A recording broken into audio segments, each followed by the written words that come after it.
like I like my coffee, ground up and in the freezer. I've been dating. I hate dating in Las Vegas. I was going out with this girl. She was kind of a bigger girl, you know, and I tried to talk her into a three-way. She wouldn't go for it. So I haven't been with 2 girls at once, but I was with one girl that was the size of 3. So one day she wanted to surprise me. So she went out to the adult superstore. She bought a Batman costume, and she got dressed up.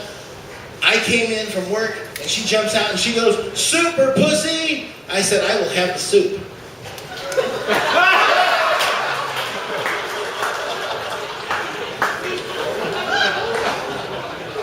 I came home, I told her, I said, this house isn't really as clean as it should be. She said, "God damn it, I go to work all day, I go to school all night, I come home, I try and clean the house, I barely have time to wipe my ass." I said, "That's another thing I'd like to talk to you about." Let's face it, there's 2 great sensations in life. There's eating, and then there's sex. Yeah, right, you know what I'm talking about. Although, you have no idea what I would do for a Klondike bar. The other day, I was in the bar, I'm having a drink, and this guy, we started having an argument over who's got the bigger penis. It's a true story. Anyway, so the bartender says, "Hey, there's nobody around, just pull them out, throw them up on the bar, we'll find out once and for all." So as we pull them out, another guy walks in, the bartender says, "Can I get you something?" He goes, "No, I'll just help myself to the buffet." I was up here, I was doing comedy 2 weeks ago, and a guy comes in, he takes the microphone, and he goes, "Everybody on this side is an asshole, and everybody on this side is a faggot." And the guy got up and started walking across the stage. The guy said, "You want to fight?" He said, "No, honey, I'm on the wrong side."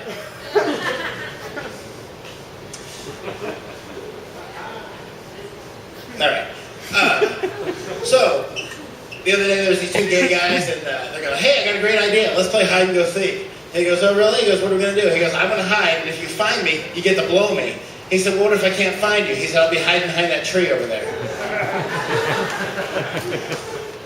So I got this girlfriend, and we're talking on the phone, and I'm just kind of laying on the bed talking to her, "How you doing? You're dating." Very sweet, very sweet. So she says, "I had a really rough childhood." And I said, "Really? Well, tell me about it, because I'm super interested in whatever you have to say." And she says, "Well, one day I was walking home from school, and these 2 guys grabbed me, and they dragged me into the alley.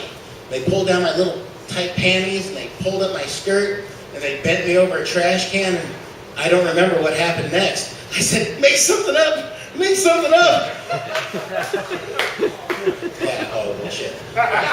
So, one of my friends, he was getting married, and his girlfriend went to the doctor, and she said, "Doctor," she said, "I'm getting married, and my husband-to-be thinks that I'm a virgin, but between you and me, I've been around the block so many times that they named the street after it.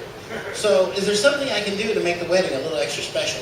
And he said, "Well, yeah, absolutely. What you do, you get a big, thick rubber band, and you pull it all the way up on your thigh, and then just as he goes to enter you snap that rubber band, and when he says, 'What was that?' you say, 'Oh, you pop my cherry,' and he'll think that he's the best lover in the world."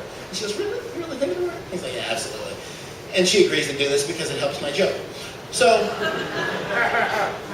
they go, she gets the rubber band, she puts it up on her thigh, and just as he goes to put it in, she pops that rubber band. He goes, "What was that?" She goes, "Oh, you just popped my cherry." He said, "Well, you better pop it again. You got one of my balls caught."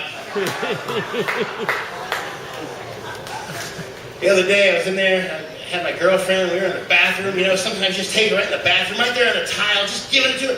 You guys know what I'm talking about. Anyway, just giving it to her, hammering her. She goes, "Jesus Christ, are you trying to get your balls in?" I said, "No, I'm trying to get them out." Trying to get them out. All right, so I took my grandmother to the adult superstore. She's 82, what am I going to do, right? So we go to the adult superstore, and I go, "Well, what do you want, Grandma?" She goes, "I want to buy a dildo."